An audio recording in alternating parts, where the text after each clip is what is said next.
late ako nakapag-isip ng ulam ngayon. Ayan, naisipan ko na lang mag-ihaw ng bangus. Oh, wow, sarap yung inihaw. Pinahiwaan ko na yan dyan sa likod. Ayan. Diba? Tayo dyan kamatis. Ayan. Gagawin ko yan siyang sausawan. Separate. Dito, isang separate na kamatis ay lalagay ko yan dito. Ipapaloob ko yan dito sa ilalim ng bangus. Lalagyan ko pa yan ng sibuyas. Ayan. Yan, meron tayo dyan kalamansi. Yan, meron dyan kalamansi. Yan. Ilalagay natin yan dyan sa panlagay sa ilalim ng bangus. Palaman ba? Ayan. Bigayin natin yan dyan kasi pampadagdag ng sarap. Palagay siya sa tiyan ng bangus. Ay, nagtira nga ako ng kalamansi para sa ating sausawan. Lagyan natin yan guys ng toyo. Ayan na guys, lagyan natin siya ng soy sauce. Sarap yung lagyan ng soy sauce. Hindi na ako naglalagay ng ng mga magic sarap guys. Ayan, sakto na yan, lasa na yan. Lagyan ko rin siya dyan ng sibuyas. Palaman sa bangus. Ayan, at ilagay na natin ang sibuyas. Ayan. Lalagyan natin yan sa palaman sa bangus, sa ilalim ng bangus. Ayan, ito yung ating ginawan sa usawan. Ayan, ng ating ilalagay sa tiyan ng bangus. Ayan, at siyempre lagyan na natin siya ng kunting asin. Pampalasa. Ang asin ng buhay. Ayan. At ito na nga guys, ilagay na natin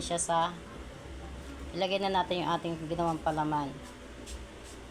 Siksikin natin ng konti. Kaya medyo nagbaba na ang ating kamatis ngayon. Ayan. Diba? Nasiksik siya. Ayan. Dalawang bangus lang naman yung iihawin ko.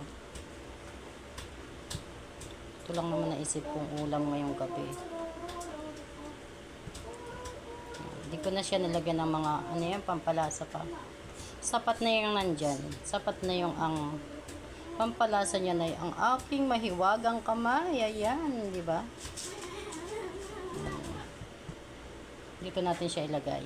Yan, para maghalo yung ating sarsa. Tara na guys, at mag-ihaw na tayo. Lagyan ko na lang siya ng sinulid. Ayan.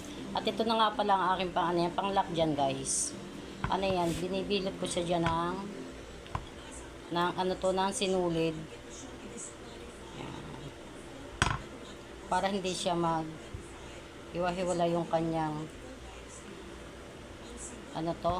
lagay sa loob. Ang kanyang palaman. Ayan.